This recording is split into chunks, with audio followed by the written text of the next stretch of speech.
Okay, good evening. I'm here with only one camera because I seem to have misplaced the other one. Well, I haven't misplaced the camera, it's there, but I've misplaced the little thing. It's not surprising because everything's untidy in here. Well, it's not the worst place I've ever seen, but it's somewhere and I can't find it. So anyway, look, we're on to James's PRS, one of two James guitars this week. And these are in for a very mild setup in that most of the guitars are how he likes. For example, the nut is stable, he wants to keep that. That's strings supplied. But it needs to be a little tiny bit lower and remove some fret slap. So it's the DGT SE. Yeah, nice thing. He loves it. It's the sort of standard play that he likes. So we're going to do a small adjustment to this in terms of action and so on, and very small, very light fret leveling to make sure it's got no slap, which it currently does have a bit of. James also asked me to check out the switch because he felt it was faulty. So I've sat down and had a little play with it just now, and what's really interesting is it's not faulty. It's actually got the most bizarre little arrangement, which is possibly quite an easy thing to have happened in the factory, and also what's gone wrong in here could actually easily be mistaken for an intermittently faulty switch. So I'll tell you what I found, and then you can see if I can explain it in a way you can understand, and certainly when James sees this video back, it might make sense. So imagine if I said to you, if I asked you, what's that pot there? You'd go probably neck, pickup. Well, if there's two volume controls and one tone, you'd go neck volume, bridge volume, tone, and guess what? It's a push-pull for coil switch, right? So that functions as a tone, and those are definitely volumes, right? But if I said to you, that one controls the neck pickup and this one controls the bridge, okay? But keep that in mind then, if I now say to you, hey look, let's go, hey, I want to play the neck pickup, right? And let's imagine that this knob that we might think was the bridge was turned right down. Okay, so what happens if I switch there? That definitely does come on. But I've told you that that's the volume for that one, although it's completely in the wrong place. So that is now down. So as soon as you switch to here, you crank that and there's nothing happening, right? No matter how much you turn this up, because you're switched only on this pickup, and that is the bridge volume. So you're turning the volume up and down on this, but you're only selected on that, okay? And then another time when you're playing, and both of them, let's say by chance, are up full, and you switch to the neck pickup, well, guess what? That's up full. So the neck pickup is truly up full, and you might grab hold of this and go, oh, it doesn't seem to be working. Why isn't it turning down? Well, you might not notice it if you're playing on both on, but you'd also notice the other way around. So if for example, this one was turned down, and you turn to the bridge, well, that does select the bridge, but we know that's the bridge volume, that's set right down. And so you're cranking the bridge volume and nothing's happening on the bridge pickup because you're actually turning this up and down and it's not going through the switch. So it makes sense that is easy to get mixed up. And I had a quick look at the PRS wiring diagram departments, and indeed my suspicion, and any logical suspicion, is that should be the neck volume and that should be the bridge volume, but they are the wrong way around. Now, as I just messaged to James right now, I said, look, first of all, I'm going to assume, or can you confirm that you would want them this conventional way around, unless of course he's put them a particular way around because he likes them that way, but I really don't think that's going to be the case, because if it was, I don't think he'd be complaining of this so-called intermittent problem. So what we've got to do is we've got to check and see whether we have enough wiring. That's the simple version, is to physically change these two switches, put two pots over. And that isn't always a given. In my experience, by the time you've put this together, they sometimes tailor the length of the wires. You know, if they think they've got everything in the right place, then they just cut everything short, tie it off, and everything's neat and tidy. So there was no guarantee that we're going to be able to switch these round. But that really would be the simplest of all outcomes, because rewiring them separately is going to be a bit of a pain, because both of these switches go through the both of these volumes go through the double pole double throw switch. So let's come, where can we get a good look? Let's try and get a good look somewhere like here. Sorry about this terrible camera work. Well, we can see, can't we? Okay, so, oh God, can you just imagine trying to turn this round? Well, we may be, well, look at this. That's touching there. Look at that huge amount of ground wire that's free to touch. Now, as it happens, it's touching out on a ground lug anyway, but that's a lot of ground wire to be floating about. Can you see it? This big long, I haven't got the pointy thing.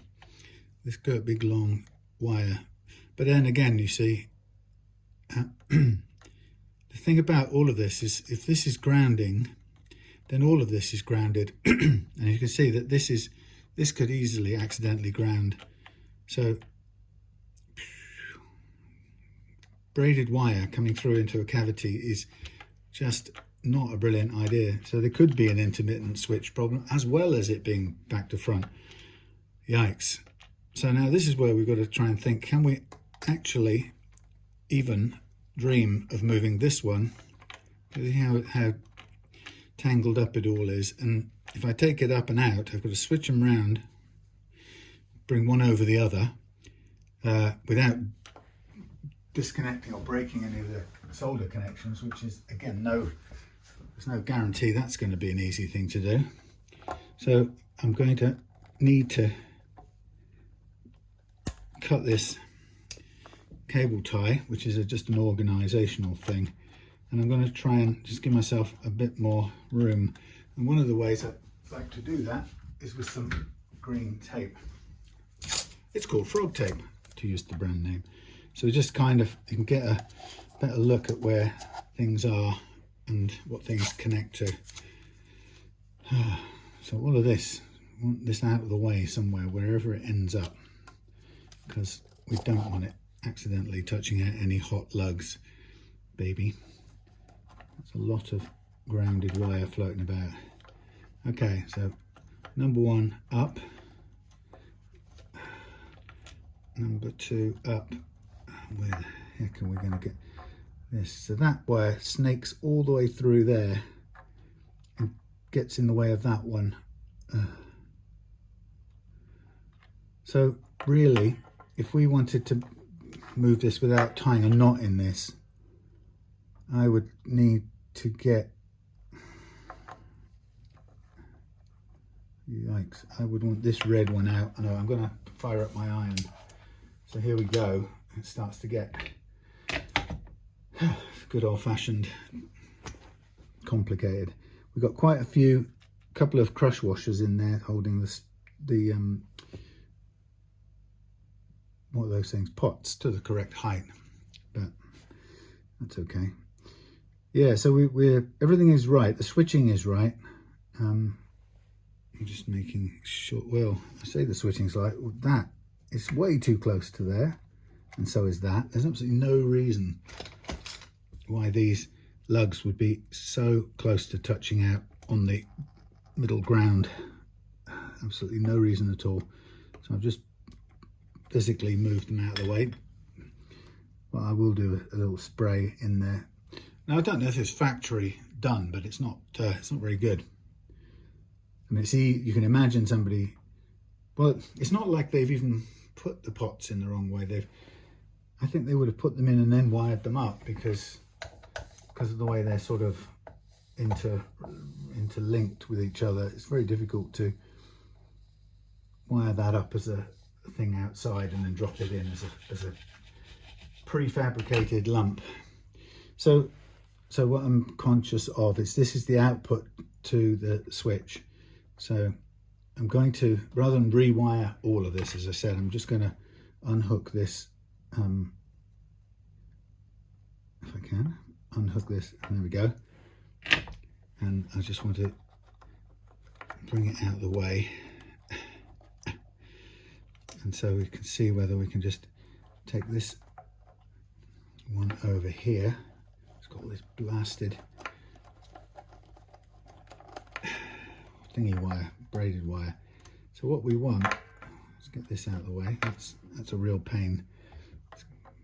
So this, I've got to keep them in the right place. So this one, it's got, how many of these crush washers has it got? 3. Can't reach. That one's got to go sideways, so I've got to keep my eye on that. Little crush washer needs to sit on there. That's what I hope is what it needs over the hole.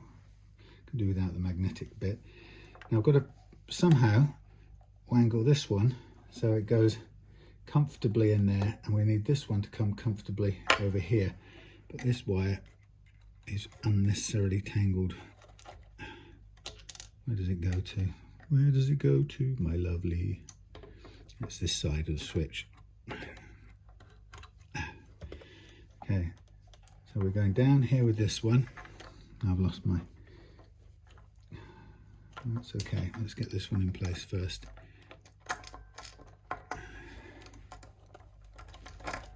Right, loosely in there, loosely in the sky with diamonds, but the problem is I've got to get this wire across to here now into the hot department.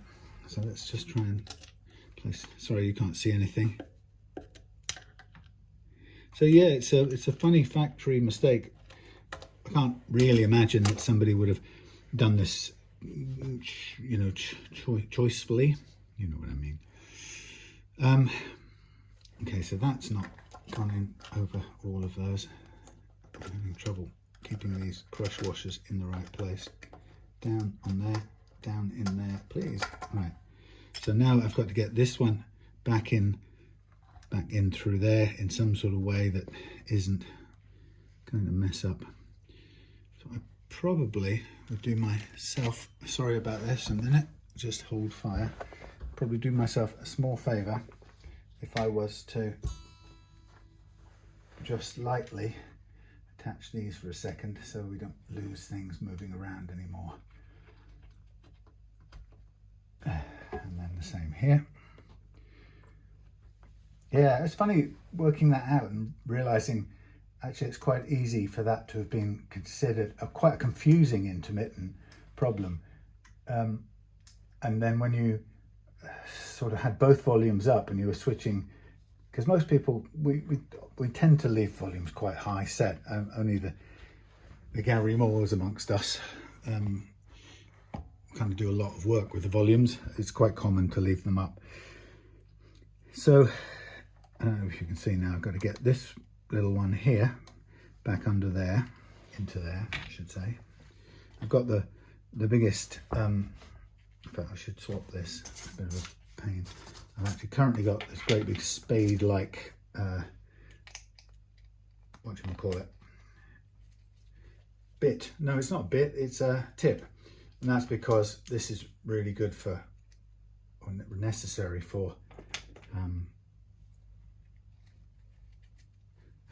putting enough heat onto the top of pots. So my little burn pad here gets toasted every now and then when I swap these over, like so. But if we're going into that small space, I could do it on the outside, but I think I prefer to just have it held there. So I shall go in and I'll just pop this back through once it's heated up. And then I'll think about tidying all of these up again. So the idea being is that we keep all of this bare stuff away from the important business. But it's a lot of this. I mean, you see, that's the downside of fitting. Maybe that's what's happened. Maybe these are aftermarket pickups and somebody's fitted them. Anyhow, the point being is, yeah, this has an ability, because it's connected to ground, it has the ability to touch out on any hot signal lug, and you can get a really infuriating cutout. But also that can happen like with these lugs of the switch being too close together. Now this is a bit of a left-handed caggy job. Am I concerned about how that's fitted? That's all right. So I'm going to have to try and get this in from the left side, like so.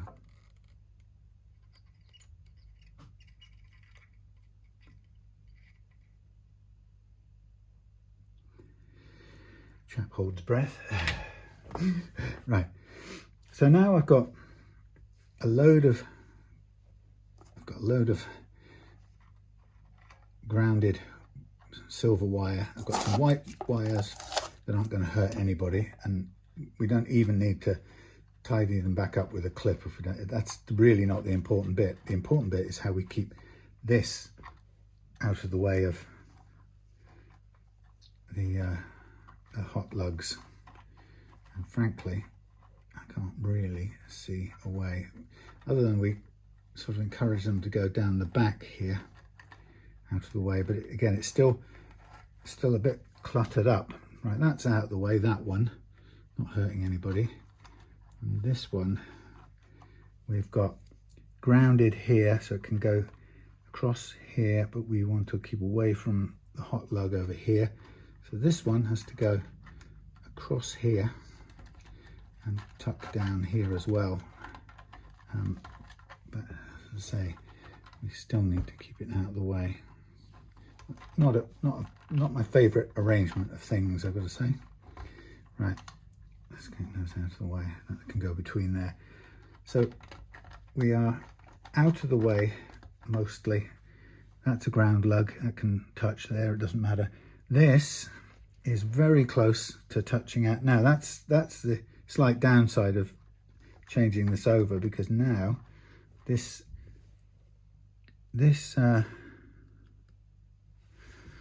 what is that touching?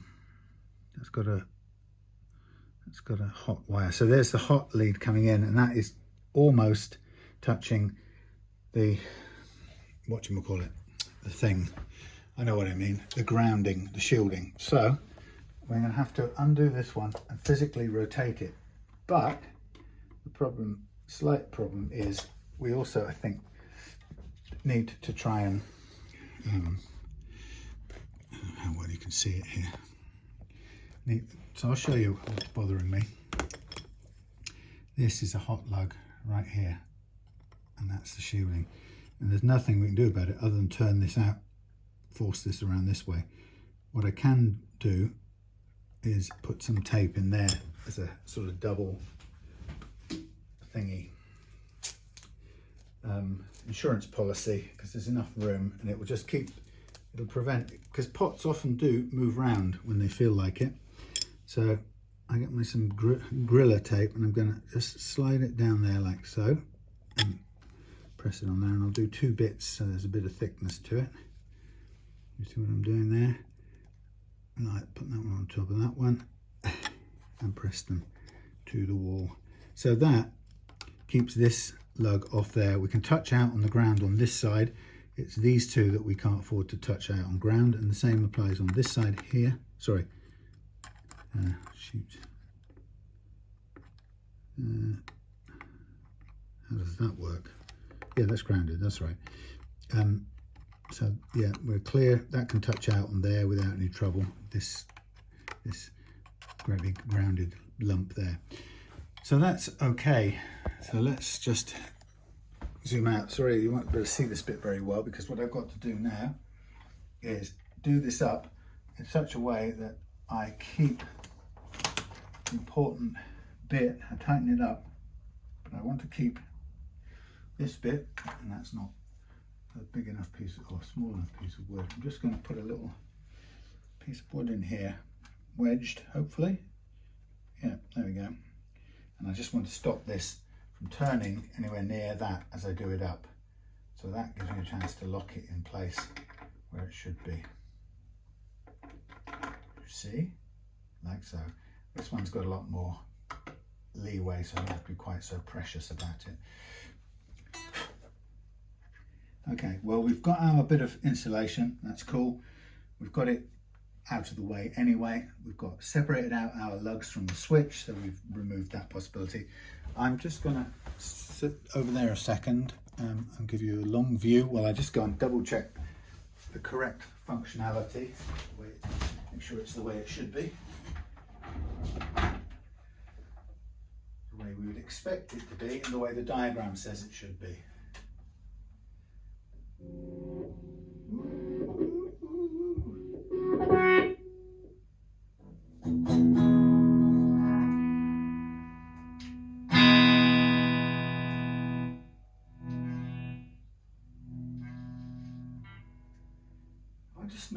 If I just not change them over. I've confused myself and not. This is the bridge. It's still coming in on that one. I must have confused. Oh, there you go. Look how easy it is that to do. Okay, let's just redo this. That is controlling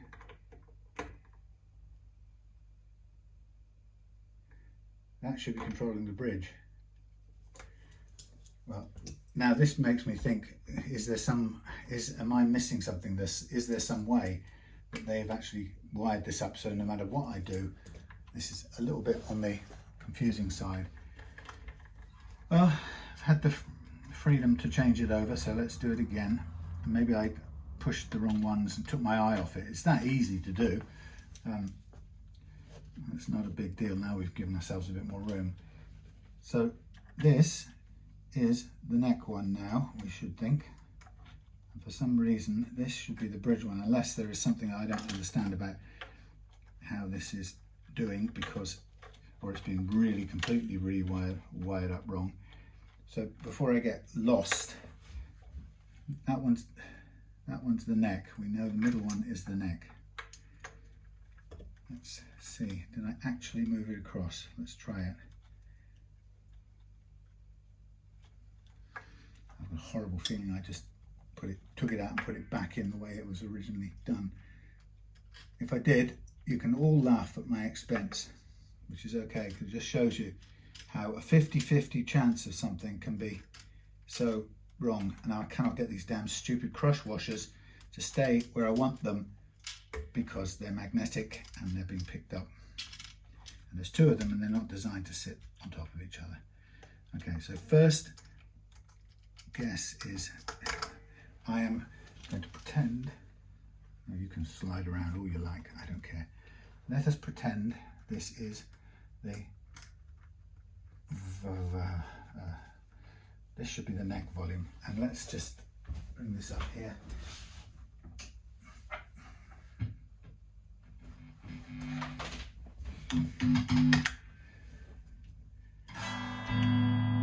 Yeah, I didn't turn them. Look at that, I fooled myself. Didn't turn them around. I moved the wire around and then put them back in the same stupid way. Can you believe it? Well, that is how easy it is to fool yourself when you're doing things. The secret is not to panic. Okay, so now I'm going to put this one back on where I know it should be. Be in focus in a minute. Just hang on for a second. Come on. There we go. So, bridge volume down, bridge volume up. Hey. Tone down, tone up. It's all correct, but not like it was before. So let's just double check the hot bits. Okay, that's now in good place. Still need to keep it away. Same applies on this one as the other one. We just need to keep that hot lug away from the side wall, which is the shielding part. And we'll just keep this one where it is. Tighten it up. Okay, so hot bit over there. We need to keep that out of the way over here now. That's hot as well. So this is the annoying part. That's hot. We need to keep that over there. We need to keep this over here. And now it's a bit more likely be useful to try and hook these together somehow, but there really isn't an awful lot of space to do it. But I think everything's sort of out of the way. I've just sort of pressurized it out of the way of any hot lugs. Okay, you can sit down there, tidy. I'm not happy with that lug there. This feels like it's broken, so I'm going to put a fresh bit on there. It's like it's been pulled and pushed too many times, so we just need to give it a fresh bite, going through the switch lug nice and tidily. There we go. Things like that don't like movement at all, and before you know it, they will give way.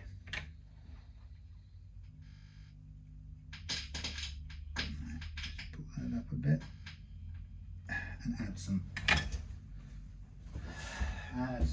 solder. Okay, well that was an unexpected little tour,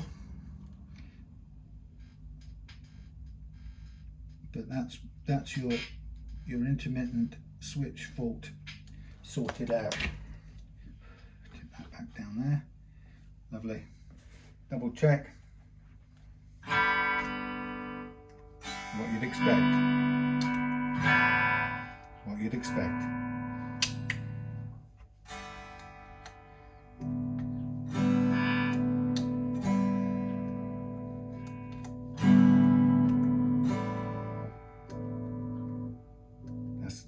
Blimey, that's such a progressive, it's like a straight on, not progressive. But it all works the way it should now. That's good. How about that?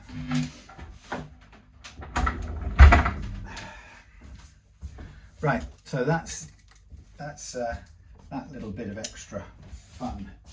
I was thinking this shouldn't be a very long job, because, well, not too long, because we're gonna sort out the okay, it sits above. Oh, that's a bit odd, isn't it? Sits proud.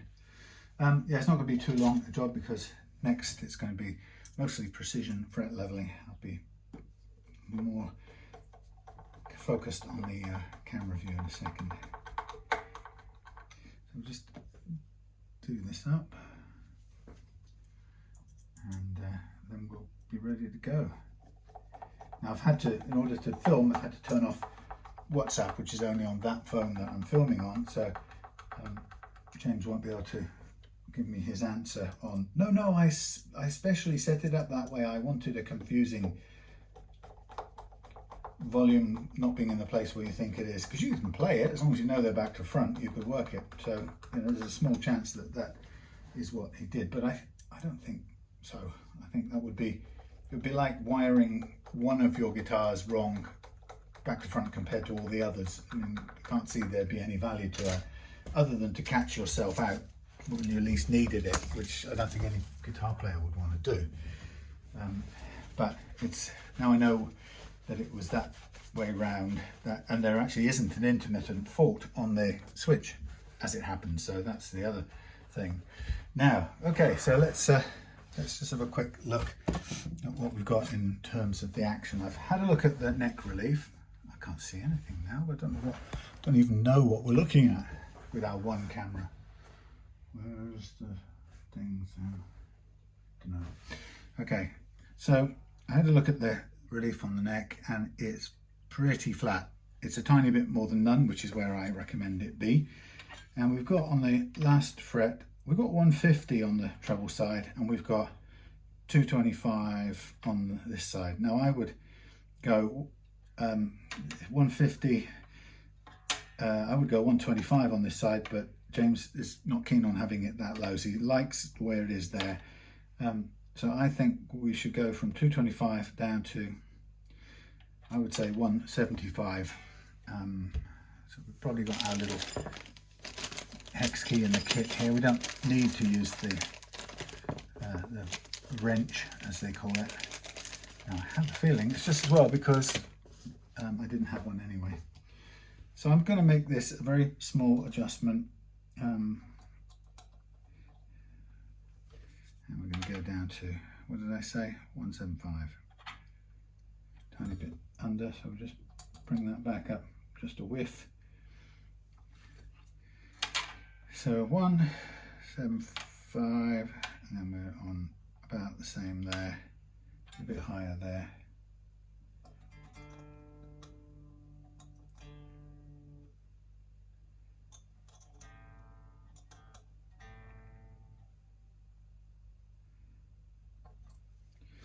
So 1.5, slightly over 1.5. I want to go that much over, tiny bit over.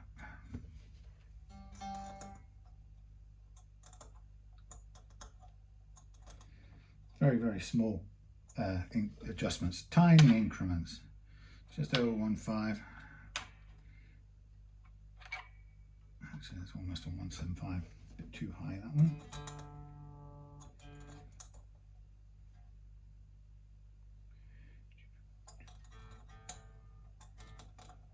So you get used to being able to sort of eyeball it after a long time, and you sort of get to see where things should be.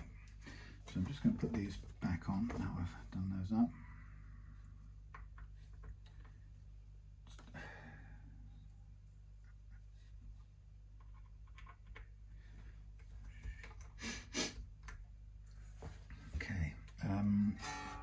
Okay, now I'm just going to get a tuning fork, but also, before I tune up, I'm going to get slack this all off.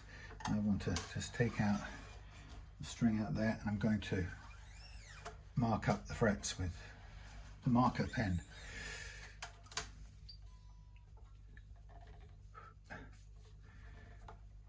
So this is I don't know what the nut is, plastic nut. It maybe, if they may call it a graphite or something. It's mostly sort of plastic, but it's decent enough and it seems to be doing its job well. So I like to change out for a little ding on there. Clean that up. Yeah, I like to change out for tusk personally, but you know, if you're going on it's not broke, don't fix it basis, then it's not broke, so let's not fix it. If it ain't fixed, don't broke it. So I'm just marking these up, ready for the fret leveling, and so we're going to give it its best chance, slightly lower action. And what I want to then do is basically copy this action onto the second guitar that James has brought, which is a custom Strat. So I'll put these back in their places and then tune up.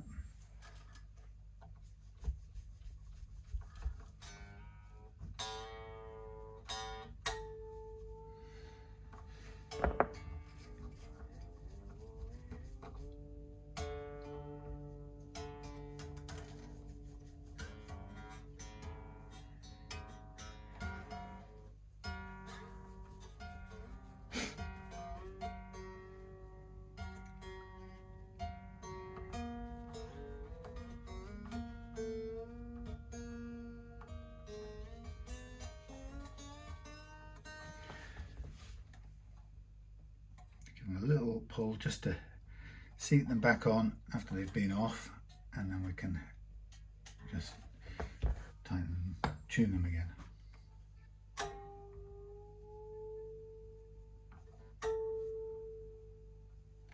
They've not been off, they've been slackened.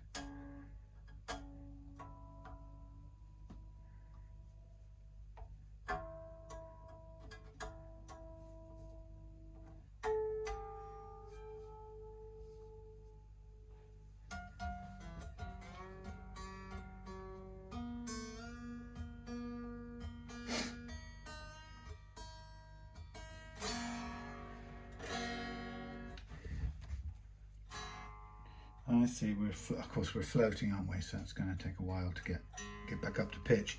I should have used my cable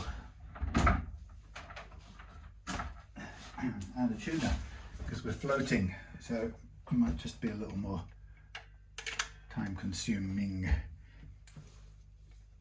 Because this is set up like this, I'm going to leave it like this. Often with a Strat or something, I often would set, in fact I'll do on the next guitar, I'd probably set it flat.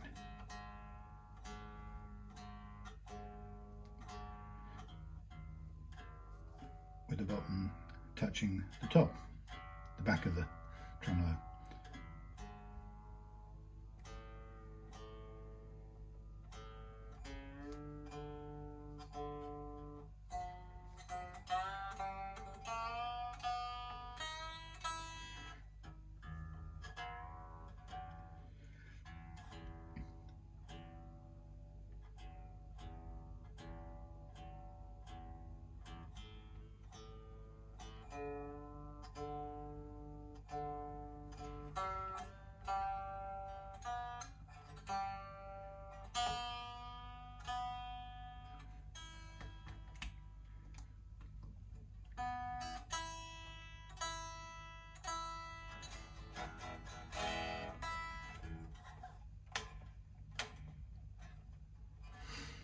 We'll end up floating at the right place in a minute.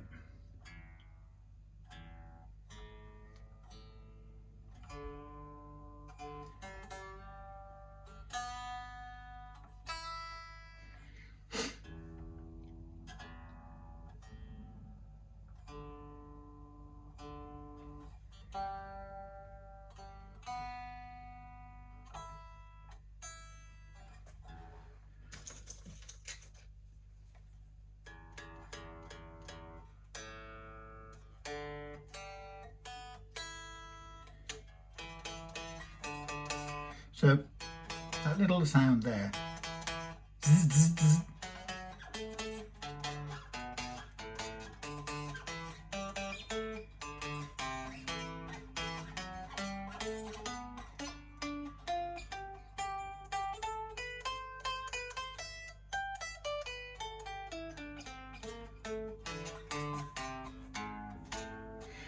That little zizzing noise accompanying some of the notes, that's all I'm chasing after on this guitar.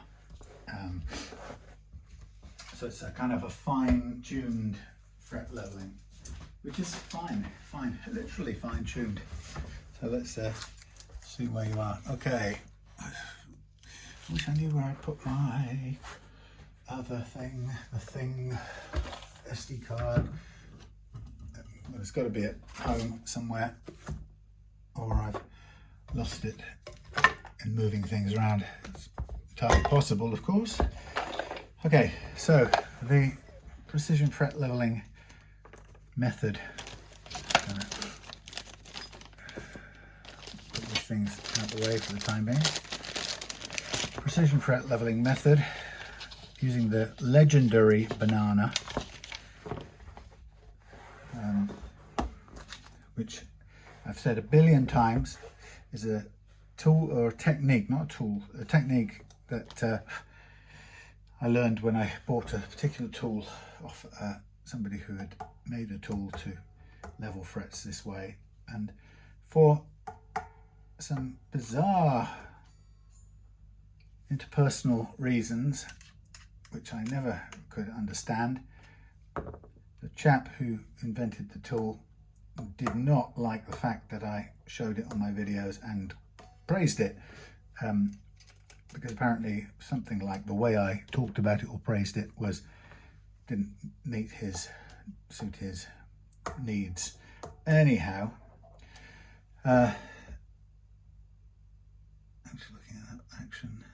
It's okay for now. I might check it again afterwards. Yeah, so he got very upset and angry and very rude, and eventually it was obvious that I couldn't possibly use that tool in my work, because there was no way I was going to stop making videos, and there was no way I was going to promote that person's tool product, even though I thought it was an absolutely brilliant way of leveling frets. I thought, you know, perfect concept or rationale for doing it. So I was stuck with a problem, which is that I still wanted to level frets this way. I just couldn't do it with that tool. So I very quickly improvised my own, which, having used it now for 10 years, has taught me a lot about, or it's a great diagnostic tool for teaching you about the fretboard you've got, and it works beautifully well. So I can tell you straight away, I don't know, let's see an angle you can see from. Okay, cutting more, cutting quite a lot, not so much, not at all, tiny bit more. Okay, cutting, no. So what we've got is we've got a low spot here and a low spot here. And now I had some fret slap around about here on the A string, and that will be why, because we're fretting those notes in a ditch. See that ditch represented by these frets here sitting lower than the rest. I used to think in the olden days, before I used this method for a long time, I used to genuinely, rationally think that, you know, when you were leveling frets, you were dealing with high and low frets, individual frets, where maybe, I don't know, I kind of assumed that perhaps the person in the factory had hit one of them too hard and made it go in low, or perhaps it hadn't hit one hard enough, or it hit some detritus in the, you know, in the slot, and therefore hadn't seated properly. But in fact, what I came to learn over all the years I used this, in fact, it's quite different. What's going on, it appears, is that, actually it's a bit more accurate, that and this. What's really going on is it's not really about how somebody hit the frets in or not. What's going on is that every neck, every wooden construction neck, compresses differently under string loading. And what you're seeing here is what happens to this neck under loading. So the valley here, that I would call a valley, that valley here, represented by those, that's just, it's a little scoop, and then you come up to a little plateau, and then you go down again. So we've got up, down, 2 ups, 2 downs on this neck. Now some have 6, you know, 3 ups, 3 downs, 4 ups, 3 downs. No 2 necks are the same. But what's amazing is they all do behave like this, in this kind of very interesting fashion. And so what's great about the fret leveling method that we've got here is, or let's go back a little bit. The thing you have to keep in mind is that your playing action, or how your notes play at a given action, is usually a function of the evenness of the frets. And the evenness of the frets is actually dictated by these ups and downs more than individual frets. So where we have the dip here, we have the dip, we get that little fret slap, because strings fretted in here are coming up and hitting these higher, and I can tell, you can't see it yet, but we know that it's higher over here. So the strings are spinning and hitting these higher spots. So the only thing we can do to make those notes play without that zing sound is to just gently take down the tops of these hills, as I would call them. And that's what I'm doing. So I'm going through each track, I call it. This is the B track now. And as I level the B track, I'm expecting to see the same sort of pattern, to note that there's the same low spot where we had it a minute ago. Sometimes you can see it evening out, and sometimes you see that low spot getting worse as you level. So I'm not using an awful lot of force here. I'm just letting the tool do its work. Now, we've still got a low spot there. It's I would say it's mostly these 4 frets in total, so that's still there. And we're now not as low at this point here. We've reclaimed, or we're touching one of the frets here, so there's still a slope. It could have been the factory fall away which they put in, which is interesting because I don't need to do that with this method. This method just adapts to whatever the neck shape is. So the thing I forgot to mention is that what I learned is that the low spots dictate what's possible. So really, most of the time, I'm ironing out the effects of the low spots. I'll try and get rid of that little zing there. And we kind of expect to find it there. And I'm just looking at these. That's not exactly high, but okay. So I think that's okay for the moment. I always err on the side of doing as little leveling as possible, and that's the other thing that's great about this method. It's the only way of leveling frets where, because the strings are on, you can stop as soon as you've reached the or made the frets playable for the action you've got set. Now, to be fair, this on James's guitar, he wants it a little bit, what am I doing? I was going to just demonstrate, but he wants it a little bit higher action than I would normally go for. So it's going to be a little bit more forgiving, or a little bit, should be a little bit easier to iron out those slight fret slap rattles, or zings as I call them. But anyway, so I'm again doing the same kind of amount of leveling. When you get, because a lot of the fret slap, as I call it, is in the wound strings area, and that's because they're thicker, they're different construction, and they spin more. You expect to do a little bit more leveling on the bass string side of things than you do on the top strings, the treble strings. So I always check individual notes.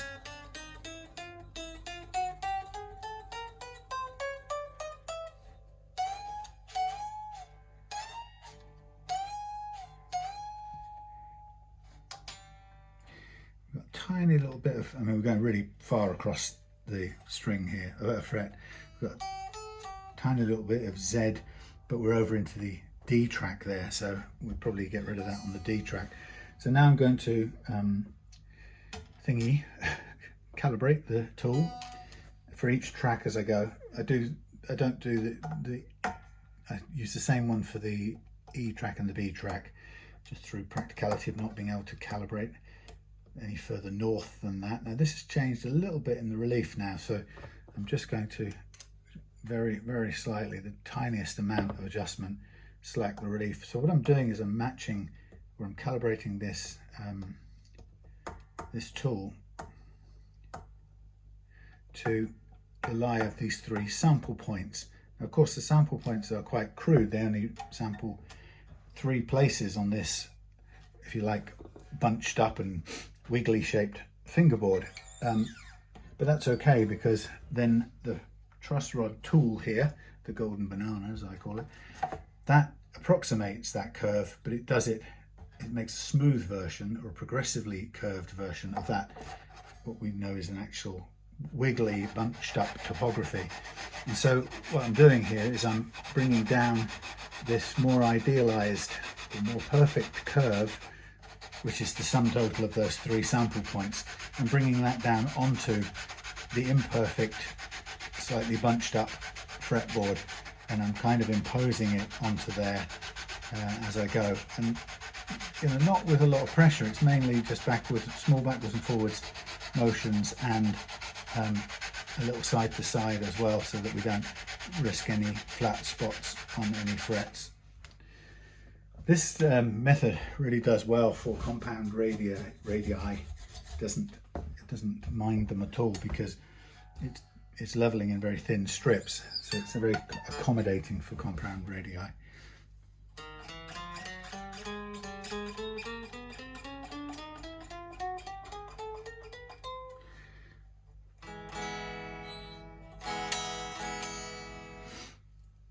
Okay, let's calibrate for the A, which is where we've got a bit more of the slap, fret slap. It's a personal distinction, fret slap versus fret buzz. Fret buzz, I like to think of it as a high or a distinctly high or distinctly low fret, and it's usually characterized by just being one. So it's at one spot. Maybe the fret sitting on, the tang is sitting on a piece of rubbish in the slot and it can't sit, or you know, there's maybe the fret slot wasn't cut deep enough and it's sticking up. So that's what I think of as a fret buzz, because it gets in the way of the next fret, and so it's quite a familiar effect. You know, we're done with the rubber thing now. It you know, it chokes out the note, or it makes it buzz excessively, and sometimes we get an individual low one as well. That's rare, I find now after all this experience. Yeah, so more often than not, or more than anything, I think now of leveling as the business of taming a random and unique topography that every neck has when under load, and every neck is different because its construction and grain and so on and so forth, and the woods used are different. So every neck's behavior is very idiosyncratic. And actually it kind of explains that nobody can install a set of frets perfectly onto a fretboard, because you can install them perfectly but your fretboard isn't perfect when it's under load. And it's interesting that that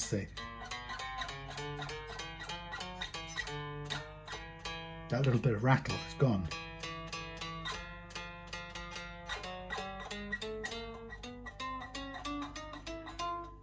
Good. Yeah, it's that compression that causes the bunching, and let's just calibrate this last one. Causes the bunching and causes this relative unevenness. So when people do the traditional method, you could probably guess now that if I get a guitar that's been leveled by somebody who's taken the strings off, set the neck to flat with a you know, a ruler, one of those rulers for measuring the flatness, and then gone across it with the fret rocker and a sort of powerful raspy file, or a beam with sandpaper or whatever, but they're doing it flat with the strings off. You can guarantee, or you can imagine, that if what I'm saying is right, that most of the unevenness is introduced after stringing it up by putting it under load of a full tuning. Then you could guarantee that a neck that someone's leveled and appears to be flat won't be dead flat once you've loaded it with your strings up to pitch. And so I can always improve that method, you know, fret leveling that's been done with that method. Not because they haven't done a good job, but they've not leveled it in the condition that it assumes once you've put the strings on and tuned it to pitch. So they, you know, because they do the leveling and then they load it with strings and it bunches, and their leveling is no longer relevant exactly. I mean, it's better than nothing. It's you could say it's 75% accurate or effective or whatever you might say, but it's still going to be inaccurate because there's that much of a change imposed on the frets by the compression forces. Okay, that's pretty good. I think that's good. These are nice big jumbo frets. We've got plenty of room to do this. And that's pretty much touching just about all of them. Nicely out tuned.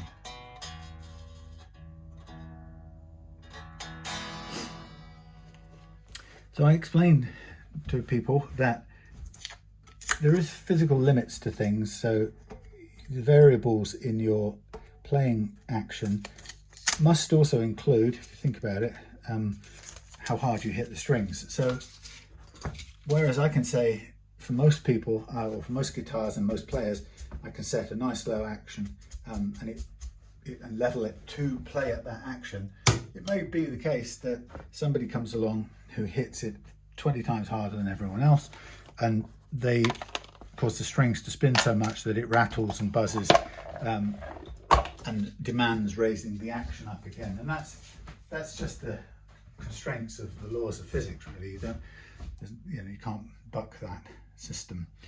But there we go. Oops, I'll zoom back out so we can see. I think I'll zoom back out if I can press the right thing. Yeah, so you can't beat the laws of physics. If you hit it too hard, you will create more movement, and it will need some movement. Now, obviously, the room for your style of hitting, the space required by the strings, the way they move after you've hit them. Oh, James, you bad person. You've done the thing I can't stand. You've done the evil knot, the Gordian knot of nastiness. See this? This knotting, right, means that people like me have to get out little hooky pins and run risks of damaging things. I don't like it. I do not like it. Yeah. Anyway, what was I saying?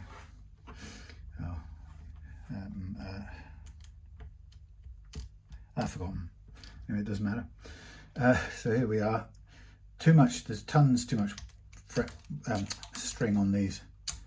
Okay, that one's not tied a knot in it. Well, that's good. I'll let you off. Maybe I was a little hasty. Little Hastings. Yeah, but there is generally too much wire you don't need. I'll do the close up when I restring this.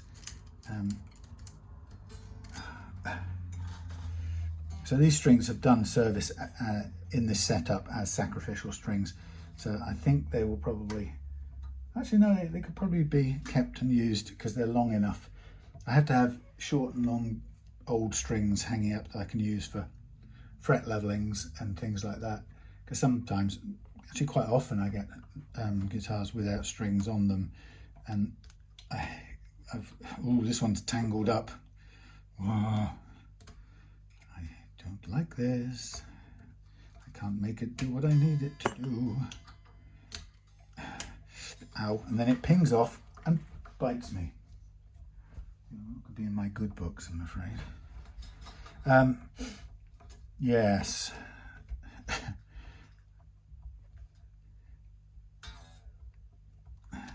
Yes, people send guitars without strings, and the worst thing is to imagine putting a new set of strings on, because I can't do the setup and put new strings on, do the setup, and then give it to the customer. It's got to be fresh, brand new strings on when they start to play it.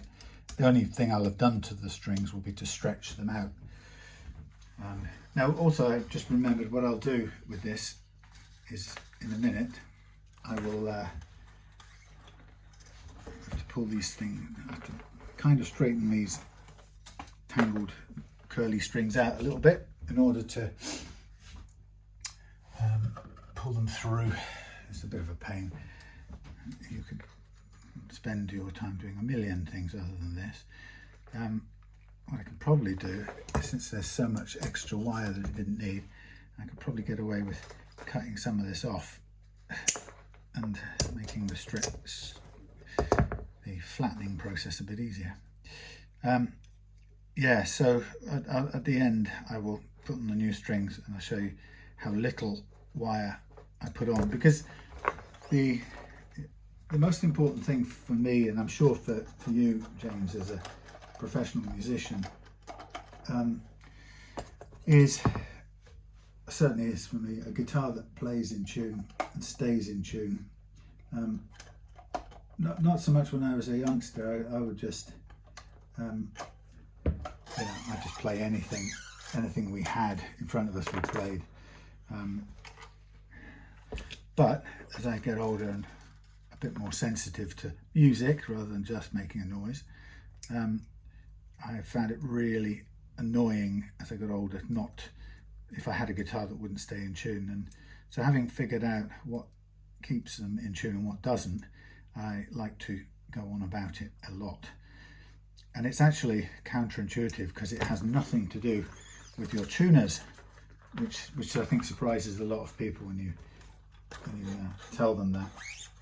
And partly because a lot of people, you see a lot of people giving advice about locking tuners and, you know, more expensive brands of tuners. And it's absolutely true that the more expensive tuners tend to, you know, have nicer construction, better gearing, and so they make the experience of tuning your strings up can be much more precise and much smoother, much more luxurious feeling, and they can be made, you know, great looking quality, open gears, precision, German engineering, whatever.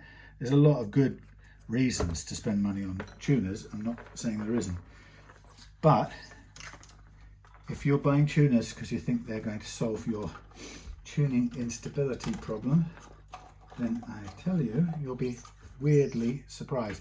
The funny part is people's belief system about that is so powerful that they very often, if they go and buy an expensive set of tuners and they have a tuning problem, they will always tell themselves that their tuning problem is fixed by their £100 set of tuners or whatever it was, because we're incredibly, this is what curly strings drive me nuts. Yeah, you know, we have a sort of a affirmation bias or whatever they call it. You know, we will kind of see what we expect or want to see. But my experience is that tuners have no part to play in keeping your guitar playing and staying in tune. That has to do with your nut. Think of that as half of your formula. The nut, and the other half of the formula is stretching the slack out of your strings. And people who've been playing for years, including me, before I figured this out or learned it or whatever, I would have always told you that I stretched the strings out long enough. And in fact, I can tell you I didn't, and now I do. So I'll show you at the end how I do it, but it takes about 20 minutes to do it, to get all of the slack out of the strings. But it's such a good thing to do, because if you get your nut made of a good material, that's why I prefer Tusk, but other materials will work. Get a good material. Most importantly, that the slots are well cut and friction free, as friction free as they can be. Some materials are better than others, and Tusk tends to be quite good.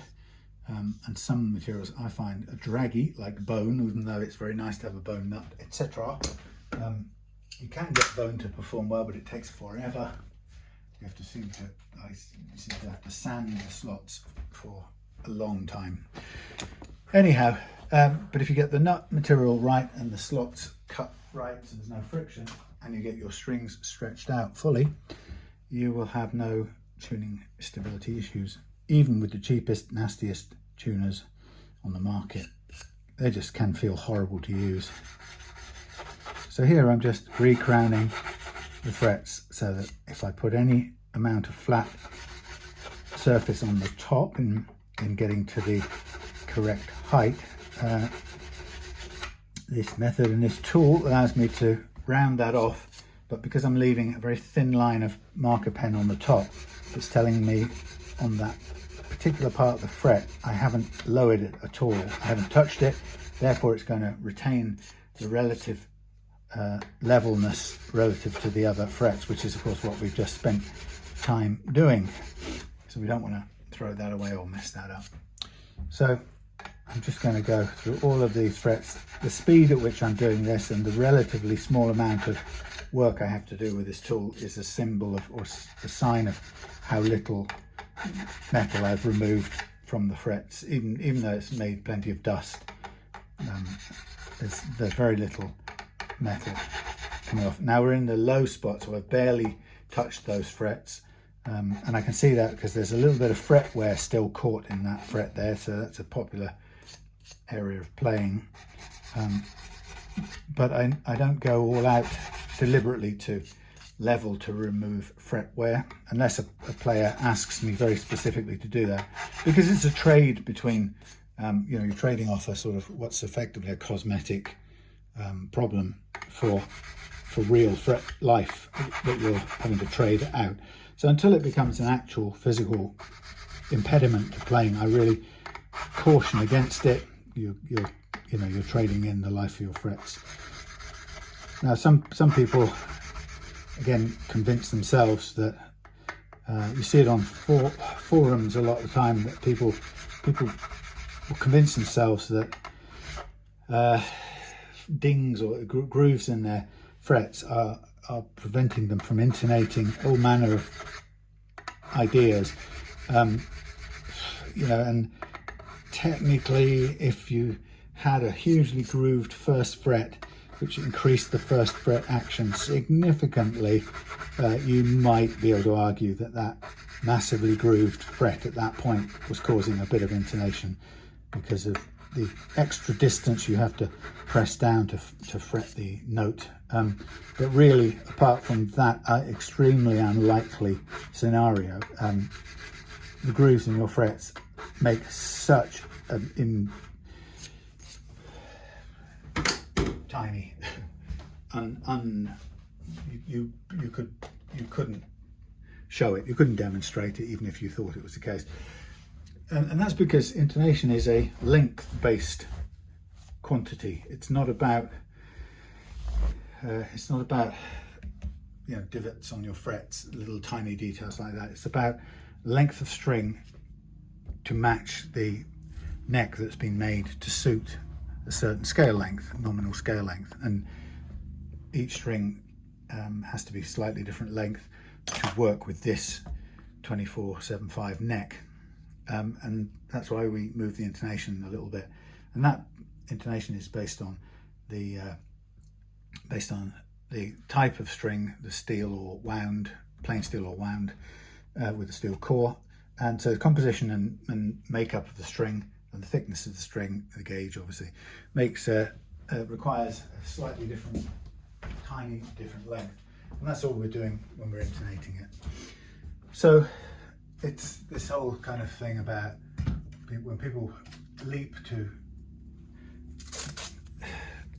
ascribe things, you know, there's so many people saying, oh, I moved, what did I do? I raised my bridge and that's changed my intonation. It has in a strictly mathematical sense, as in, okay, you've increased the length of one side of a triangle, therefore, technically speaking, the string length has increased by a minuscule amount. But the people who are arguing that it's happened, you wouldn't be able to detect or record the impact of that tiny raise of height on the bridge. You know, so it just kind of flights of fantasy really a lot of times. You know, the intonation. I mean, the other thing to remember is sometimes when I've had criticism in the past and people have said things like, well, you should use a £400 Peterson strobe if you call yourself a luthier, which I don't anyway. But my kind of response to that is, I'll get into my response to that in a second. It's since I know that one of the variables in this intonation business, for example, is how hard I press a string, right? And since I know that I don't press the same string with the same force twice, and I certainly know that no two people press the same string with the same force twice, even if they themselves press with the same force every time, it just goes to show you that what good is £1,000 worth of, or dollars worth of Peterson strobe if why is that so lacking in blue? How weird is that? What's the point of $1,000 hypersensitive strobe when breathing in will change the force that I press the string down with, or whether I'll just press it a little harder because I feel a little stronger today, or I had baked beans for tea, or you know, whatever it is. There's such a gross variable in the fretting strength that the idea that you know, a tuner that measures a millionth of a cent difference is just, why I'm going to grip it, I'm going to press the string different, and then I'm going to do it, and you're going to say, oh look, oh great, Sam's taken our advice and he's bought £1,000 strobe tuner, and I've, despite all that, I've done it with the different fretting strength, and I've done it to the best of my ability, averaging out my own personal fretting strength, and then I go and give it to you, and guess what, your fretting strength is completely different from mine, and suddenly it doesn't appear to be in intonative exactly the same. Well, of course it isn't, because you've got a completely different variable in the mix. You know, your hand strength is different. So, you know, so even if I had the $1,000, all I've achieved for that $1,000 tuner is to tell you that I've got it intonated pretty much to my average grip strength in this room, in this temperature, on that day, with this guitar and this gauge of strings and this scale length and this neck and so on. What does that tell you about what you can do? Well, not a lot. You're going to grip it differently from me, so you're probably going to need to move it. So, you see what I mean? It's why I get so hung up on these miniature differences when in fact there are some bigger variables changing all the time. You know, which are going to make a mockery of that super sensitive strobe equipment. Anyway, I've made you get what I'm saying. I've made my point. But I don't get too precious about that. It's just so silly. But again, people do, because it's a sort of dogma about what you're supposed to do. But I watch quite a lot of Facebook groups, or I comment on quite a few. But there is so much, you know the format. Somebody goes, oh, this is a great guitar setup page. Can you help me out? I'm looking to, you know, I've got this guitar and it feels like the intonation's wrong. And then people tell you what, they don't know much about setup technicality, but they'll tell you what's wrong, which is a bit mad, because the point is they don't have the experience, but they think they'll clutch at something that they think is wrong. Sort of self-diagnose. But then you'll watch hundreds of well-meaning people tell them a whole load of gobbledygook. I mean, there's just so much confusing nonsense, and it becomes completely unhelpful, because it's never it's just, you know, everything's contradictory. You know, everyone, I mean, there's a lot of stuff that's right but just goes against what someone else has put. So it kind of, how does the newcomer know how to sort out that from anything else? So it's conflicting, even if it's right, even where it's right. And then a great percentage of it is just plain wrong. And it's kind of like, it's the internet's own worst enemy at that point. But I mean, people are good. They, generally speaking, they coming from a good place.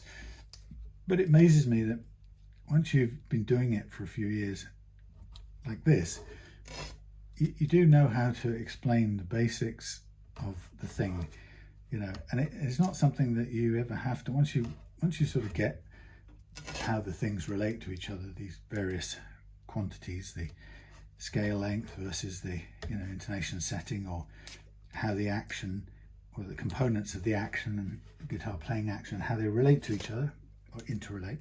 You know, once you sort of have an idea about that, as long as providing your idea is right, and you know if it's right because you put it to work every day with repeatable effect. I mean, that's the important thing.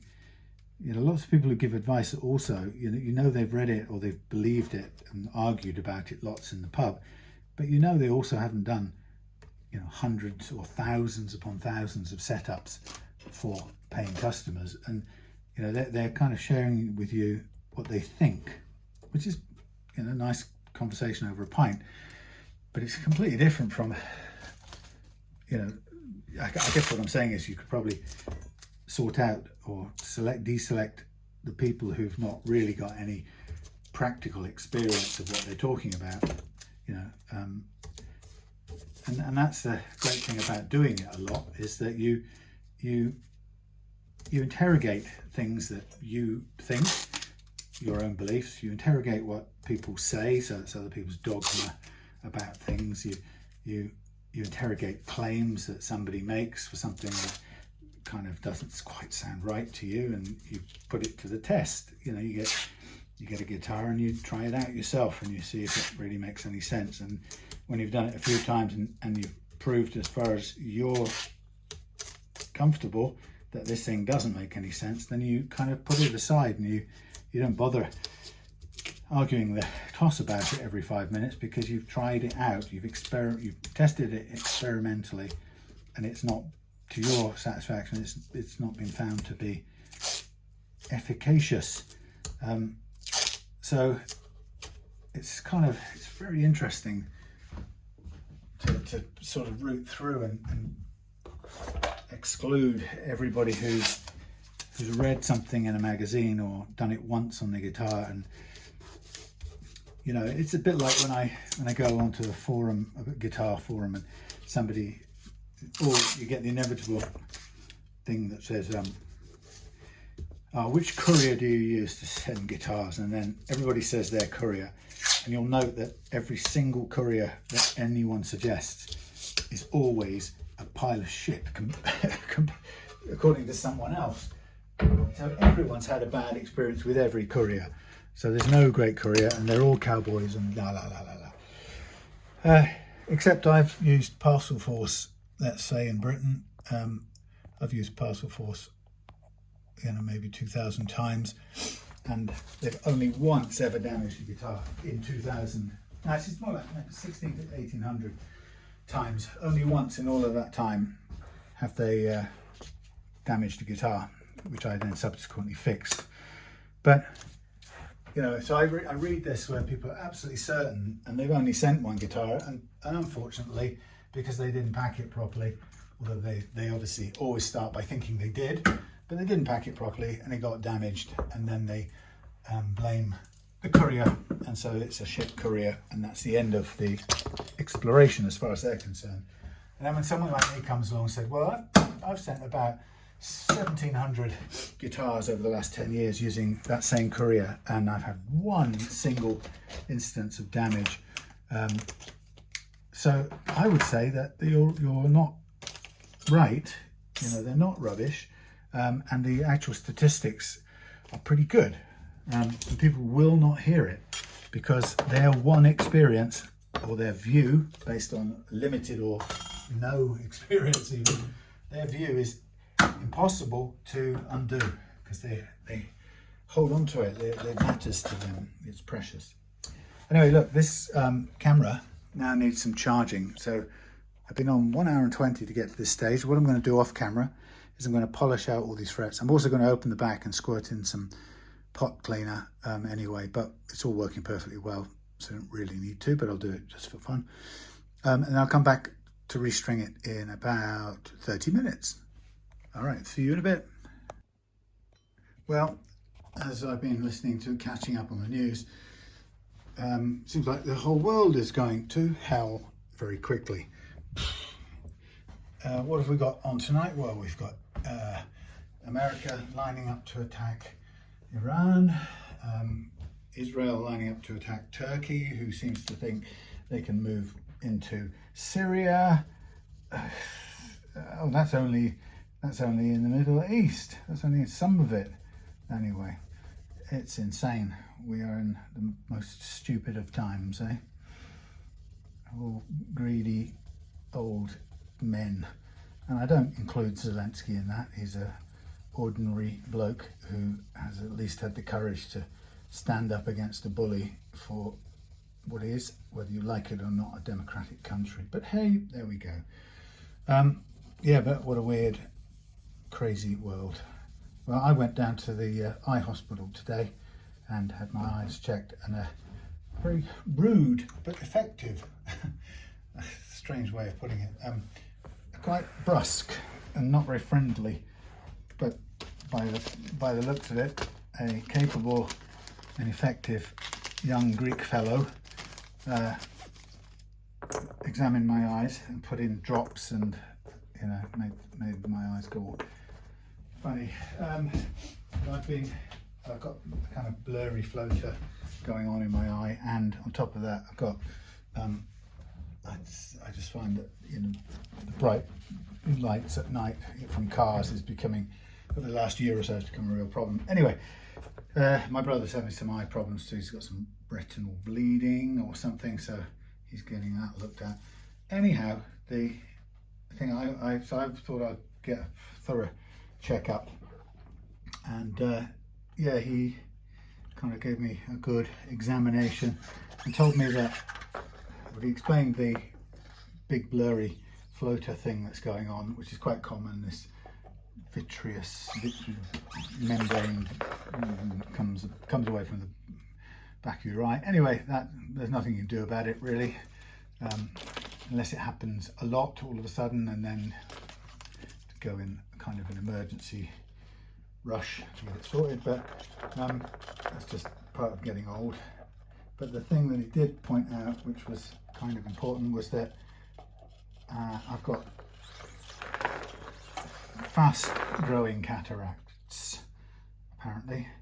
So he said there's the ones that grow on the front of the lens are slower, and you kind of find them in older people, and you might have to have them removed when you're 75 or something. But apparently I've got the type, or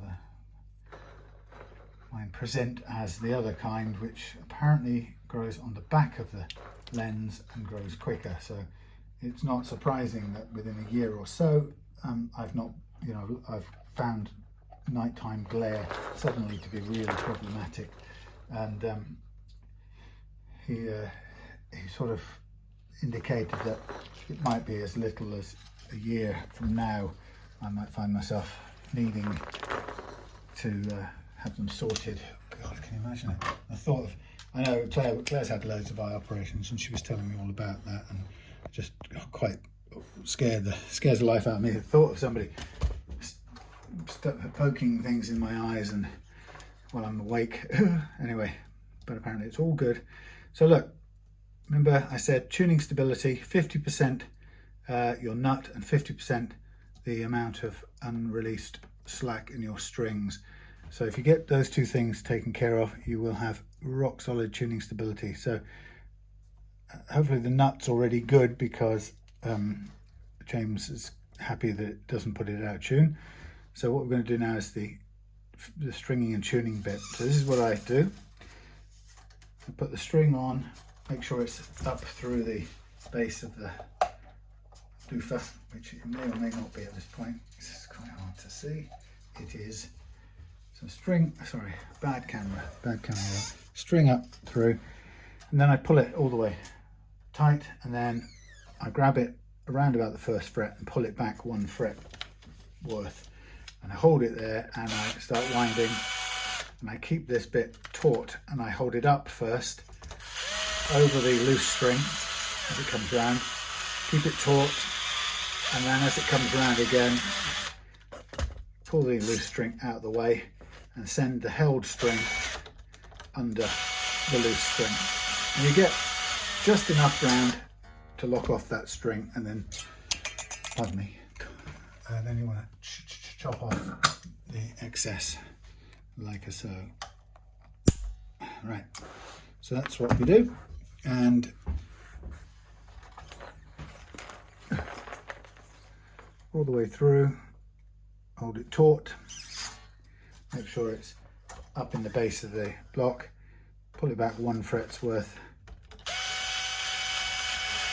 hold it over the loose string first time,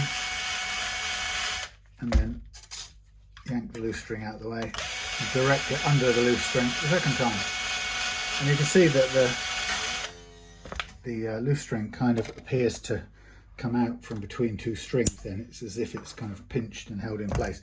But that's more than enough string on the post for all your strings, whether you could get away with less actually for the wound ones, but I don't recommend it, so that you get into the habit of putting a fret's worth on, because the plain strings need that full fret's worth.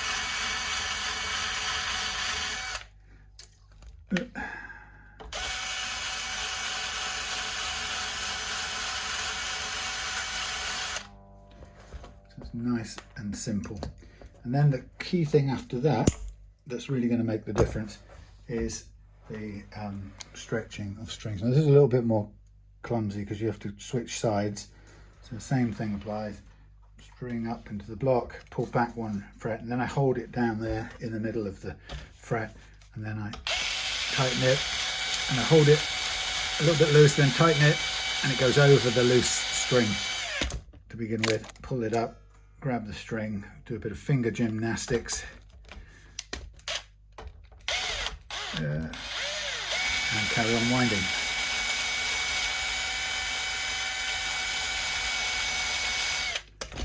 Like so. So the three on that side are always a bit finger gymnastics is what I call it.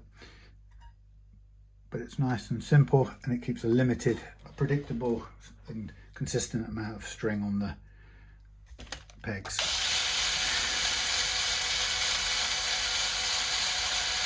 I actually find that I can do it with varying the pressure here. It allows, if I slack it, it allows it to come up, go over the top of the loose string, and then I can tighten it down by holding onto the string with my thumb. It's all a bit, you get used to it. We're running, we are running according to, are we running? Were we running? Yeah, it's counting, sorry. That wouldn't be very clever. Okay. And then through here on the E, same thing. Now remember, like I said, whatever you do, don't underdo. So the E, the high plain strings, a full one fret. Any less than that and it will risk slipping. The same principle applies. Oh, did that come up through the block? Okay, well if that's done that, we can do this a little bit differently. I don't want all that wire on there, so we've now pulled it up through the block a bit further. We'll do the same thing again, pull it back to the one string's worth, one fret's worth I should say, and we'll start going from there. This time I'll have to push that under there. I think I will push it under there. Yeah, so we seem to have a world war about to launch on several fronts tonight. And the amount of military hardware apparently that America has amassed on Diego Garcia, the military base of the month, if you remember, the one that the British were going to give back to Mauritius, much to the annoyance of the Americans. Anyway, so strings on, bed them down a little bit. Begin with. Now we're going to have to obviously do that whole tune-up business until we get the equilibrium of the flying tremolo, floating tremolo is the word. And that has a minimum amount of time. Oops. There's no quick way around that really.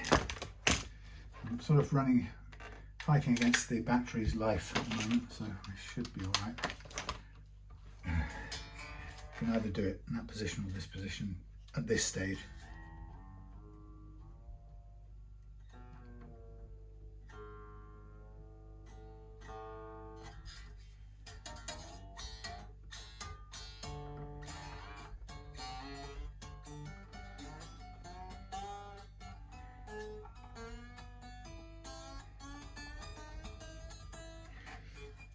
Obviously we're not going to be there yet. We'd need to get just up to equilibrium on the tremolo first, and then we'll do the stretching, proper stretching afterwards.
we're floating at the right place.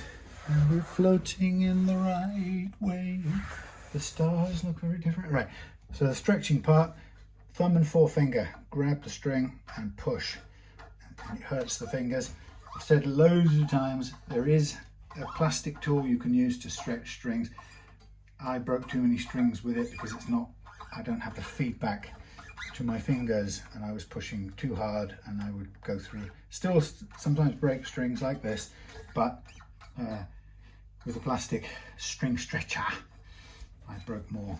So does, like I've said before many times on my videos, it seems so bizarre to be talking about World War, potentially World War, whilst sitting here standing here concentrating on making a guitar play well. It seems so incongruous.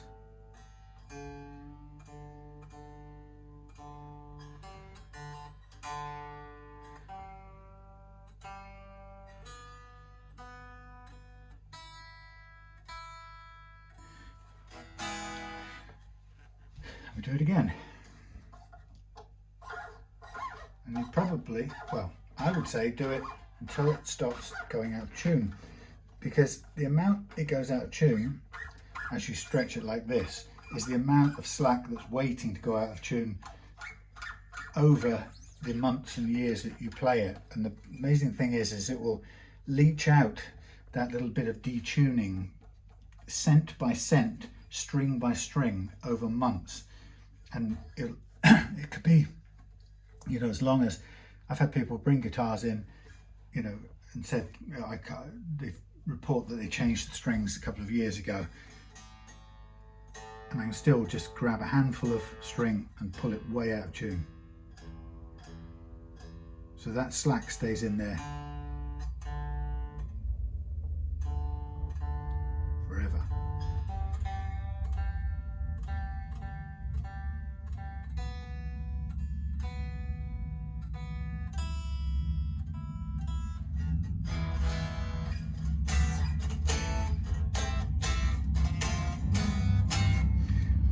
Oh, it's Hell's Angels.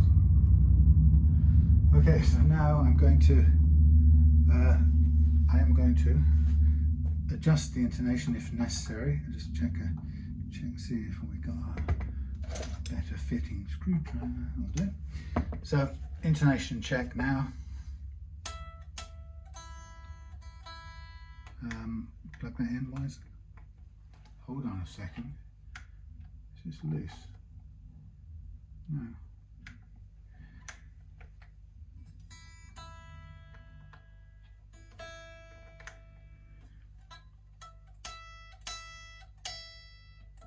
So what we need is, ideally, we want this harmonic note here, tune it to E, and then we want the fretted note to register the same,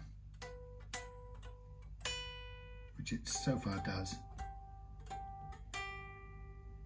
G's a tiny bit flat, and I can see why, because it's a fraction further that way than it should be.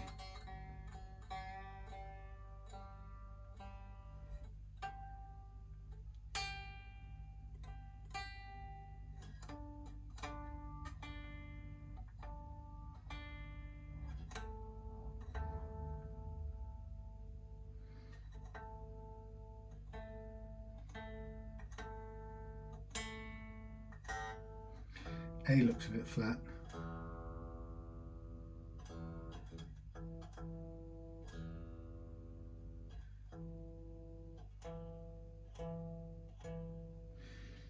B is on, E is on. A, did I say, yeah, A is a bit flat, it's a bit too far. Again, divide the distance up between the E and the D, and that's where the A should be.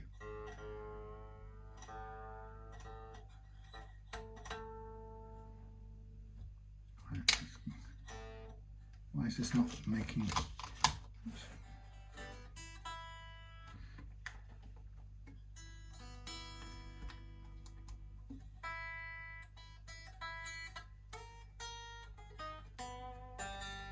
Why is this not... doesn't appear to be making a noise. Weird.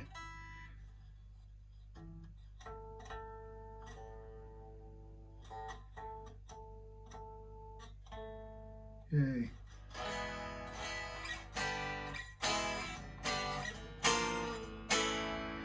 So tiny little adjustments there, but very accurately done. But as I say, it's very satisfying to do it. But remember that, James, your grip could be different. I suspect it's the same as mine, or very similar, because your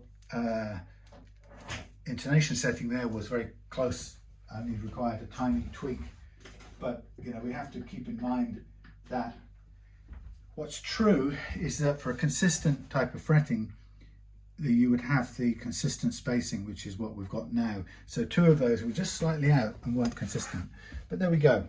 We are all done. Beautiful. Cleaned, precision fret leveled, fret slap taken away, action lowered very slightly. In fact, what I'll do is I'll just measure what it is and make a note, because I'll repeat that on the strap. Although you could tell I'm gnashing, my teeth are grinding.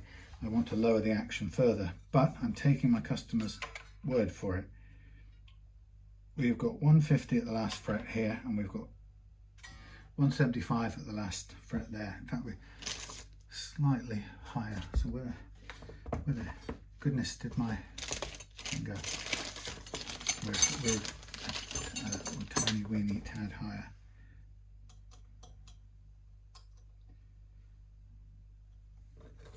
We want 175 here. Yeah, 175. There we go. We're good.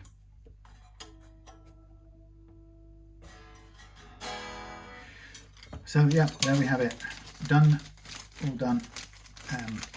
And we got 175 and 150. I'll just note that down. 175 and 150. That's high E, low E, and it's all last fret. So that's the PRS action. Okay, fabulous. Thank you for watching. Sorry it's only a one camera shoot. I can't find the damn thing. I'll make it a two camera for the next one. All right, thanks for watching. See you soon. If we survive, let's hope we survive, eh? I really do. I don't want to hear all out war in the Middle East or anywhere else. Keep our fingers crossed, everybody.